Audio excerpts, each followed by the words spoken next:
Los primeros niños que vieron el promontorio oscuro y sigiloso que se acercaba por el mar se hicieron la ilusión de que era un barco enemigo. Después vieron que no llevaba banderas ni arboladura y pensaron que fuera una ballena. Pero cuando quedó varado en la playa, le quitaron los matorrales de sargazos, los filamentos de medusas y los restos de cardúmenes y naufragios que llevaba encima, y solo entonces descubrieron que era un ahogado. Habían jugado con él toda la tarde, enterrándolo y desenterrándolo en la arena, cuando alguien los vio por casualidad y dio la voz de alarma en el pueblo. Los hombres, que lo cargaron hasta la casa más próxima, notaron que pesaba más que todos los muertos conocidos, casi tanto como un caballo, y se dijeron que tal vez había estado demasiado tiempo a la deriva y el agua se le había metido dentro de los huesos. Cuando lo tendieron en el suelo, vieron que había sido mucho más grande que todos los hombres, pues apenas sí cabía en la casa, pero pensaron que tal vez la facultad de seguir creciendo después de la muerte estaba en la naturaleza de ciertos ahogados. Tenía el olor del mar, y solo la forma permitía suponer que era el cadáver de un ser humano, porque su piel estaba revestida de una coraza de rémora y de lodo. No tuvieron que limpiarle la cara para saber que era un muerto ajeno. El pueblo tenía apenas unas 20 casas de tablas, con patios de piedras sin flores, desperdigadas en el extremo de un cabo desértico. La tierra era tan escasa que las madres andaban siempre con el temor de que el viento se llevara a los niños y a los pocos muertos que les iban causando los años que tenían que tirarlos en los acantilados. Pero el mar era manso y pródigo, y todos los hombres cabían en 7 botes, así que cuando encontraron al ahogado, les bastó con mirarse los unos a los otros para darse cuenta de que estaban completos. Aquella noche no salieron a trabajar en el mar. Mientras los hombres averiguaban si no faltaba alguien en los pueblos vecinos, las mujeres se quedaron cuidando al ahogado, le quitaron el lodo con tapones de esparto, le desenredaron del cabello los abrojos submarinos y le rasparon la rémora con fierros de desescamar pescados. A medida que lo hacían, notaron que su vegetación era de océanos remotos y de aguas profundas y que sus ropas estaban en piltrafas, como si hubiera navegado por entre laberintos de corales. Notaron también que sobrellevaba la muerte con altivez, pues no tenía el semblante solitario de los otros ahogados del mar, ni tampoco la catadura sórdida y menesterosa de los ahogados fluviales. Pero solamente cuando acabaron de limpiarlo, tuvieron conciencia de la clase de hombre que era, y entonces se quedaron sin aliento. No solo era el más alto, el más fuerte, el más viril y el mejor armado que habían visto jamás, sino que todavía, cuando lo estaban viendo, no les cabía en la imaginación. No encontraron en el pueblo una cama bastante grande para tenderlo, ni una mesa bastante sólida para velarlo. No le vinieron los pantalones de fiesta de los hombres más altos, ni las camisas dominicales de los más corpulentos, ni los zapatos del mejor plantado. Fascinadas por su desproporción y su hermosura, las mujeres decidieron entonces hacerle unos pantalones con un buen pedazo de vela cangreja y una camisa de bramante de novia, para que pudiera continuar su muerte con dignidad. Mientras cosían sentadas en círculo, contemplando el cadáver entre puntada y puntada, les parecía que el viento no había sido nunca tan tenaz, ni el Caribe había estado nunca tan ansioso como aquella noche, y suponían que esos cambios tenían algo que ver con el muerto. Pensaban que si aquel hombre magnífico hubiera vivido en el pueblo, su casa habría tenido las puertas más anchas, el techo más alto y el piso más firme, y el bastidor de su cama habría sido de cuadernas maestras con pernos de hierro, y su mujer habría sido la más feliz. Pensaban que habría tenido tanta autoridad que hubiera sacado los peces del mar con solo llamarlos por sus nombres, y habría puesto tanto empeño en el trabajo que hubiera hecho brotar manantiales de entre las piedras más áridas y hubiera podido sembrar flores en los acantilados. Lo compararon en secreto con sus propios hombres, pensando que no serían capaces de hacer en toda una vida lo que aquel era capaz de hacer en una noche, y terminaron por repudiarlos en el fondo de sus corazones como los seres más escuálidos y mezquinos de la tierra. Andaban extraviadas por esos dédalos de fantasía, cuando la más vieja de las mujeres, que por ser la más vieja había contemplado al ahogado con menos pasión que compasión, suspiró. «Tiene cara de llamarse Esteban». Era verdad. A la mayoría le bastó con mirarlo otra vez para comprender que no podía tener otro nombre. Las más porfiadas, que eran las más jóvenes, se mantuvieron con la ilusión de que al ponerle la ropa, tendido entre flores y con unos zapatos de charol, pudiera llamarse Lautaro. Pero fue una ilusión vana. El lienzo resultó escaso. Los pantalones mal cortados y peor cosidos le quedaron estrechos y las fuerzas ocultas de su corazón hacían saltar los botones de la camisa. Después de la medianoche se adelgazaron los silbidos del viento y el mar cayó en el sopor del miércoles. El silencio acabó con las últimas dudas. Era Esteban. Las mujeres que lo habían vestido, las que lo habían peinado, las que le habían cortado las uñas y raspado la barba, no pudieron reprimir un estremecimiento de compasión cuando tuvieron que resignarse a dejarlo tirado por los suelos. Fue entonces cuando comprendieron cuánto debió haber sido de infeliz con aquel cuerpo descomunal, si hasta después de muerto le estorbaba.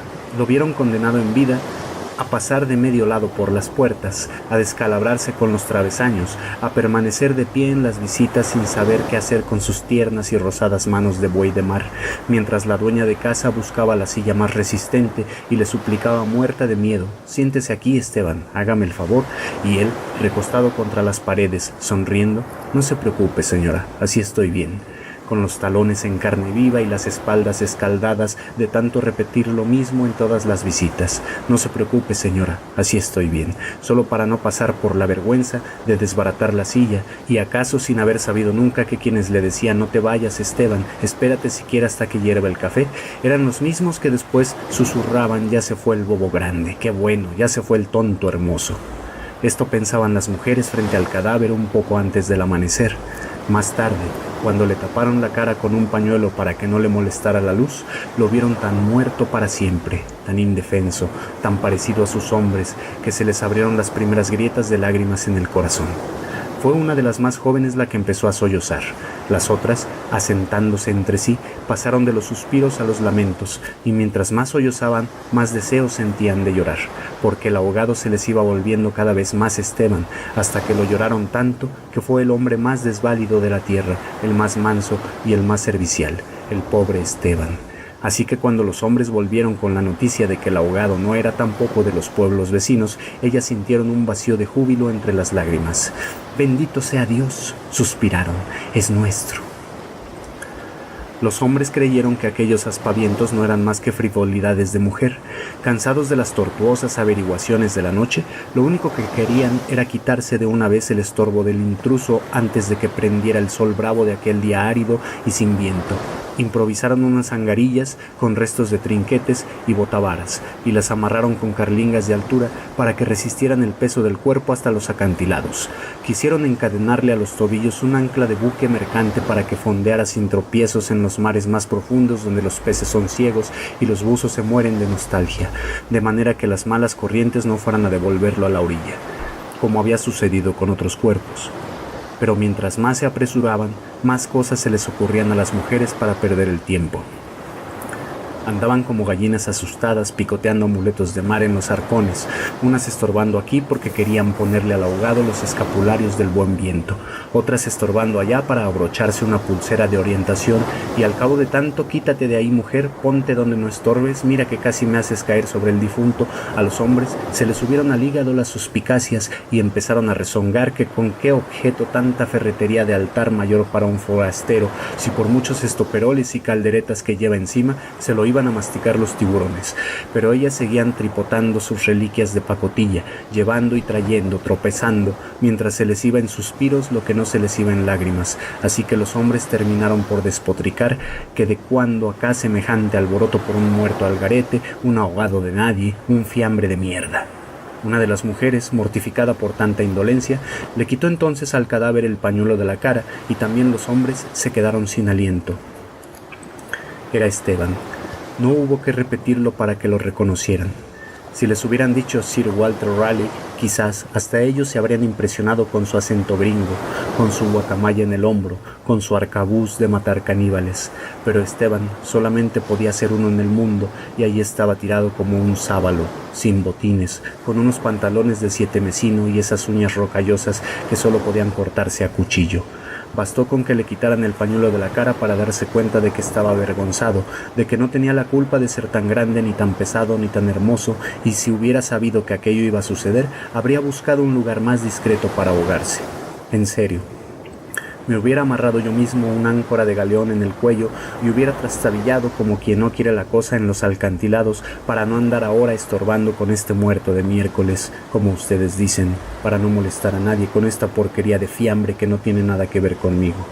Había tanta verdad en su modo de estar que hasta los hombres más suspicaces, los que sentían amargas las minuciosas noches del mar temiendo que sus mujeres se cansaran de soñar con ellos para soñar con los ahogados, hasta esos y otros más duros se estremecieron en los tuétanos con la sinceridad de Esteban. Fue así que le hicieron los funerales más espléndidos que podían concebirse para un ahogado expósito. Algunas mujeres que habían ido a buscar flores en los pueblos vecinos regresaron con otras que no creían lo que les contaban, y éstas se fueron por más flores cuando vieron al muerto y llevaron más y más hasta que hubo tantas flores y tanta gente que apenas si se podía caminar. A última hora les dolió devolverlo huérfano a las aguas y le eligieron un padre y una madre entre los mejores, y otros se le hicieron hermanos, tíos y primos, así que a través de él todos los habitantes del pueblo terminaron por ser parientes entre sí. Algunos marineros que oyeron el llanto a la distancia perdieron la certeza del rumbo, y se supo de uno que se hizo amarrar al palo mayor recordando antiguas fábulas de sirenas. Mientras se disputaban el privilegio de llevarlo en hombros por la pendiente escarpada de los acantilados, hombres y mujeres tuvieron conciencia por primera vez de la desolación de sus calles, la aridez de sus patios, la estrechez de sus sueños, frente al esplendor y la hermosura de su ahogado. Lo soltaron sin ancla para que volviera si quería y cuando lo quisiera, y todos retuvieron el aliento durante la fracción de siglos que demoró la caída de su cuerpo hasta el abismo. No tuvieron necesidad de mirarse los unos a los otros para darse cuenta de que ya no estaban completos, ni volverían a estarlo jamás.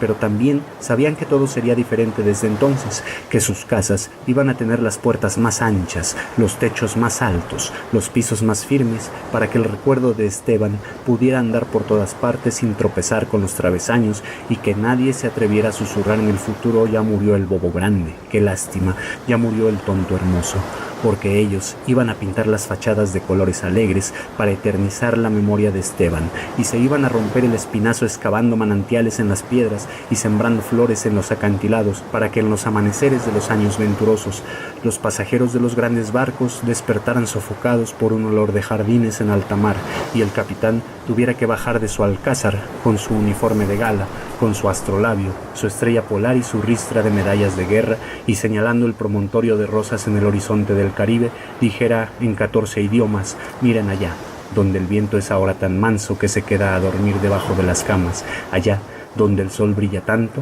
que no saben hacia dónde girar los girasoles. Sí, allá es el pueblo de Esteban.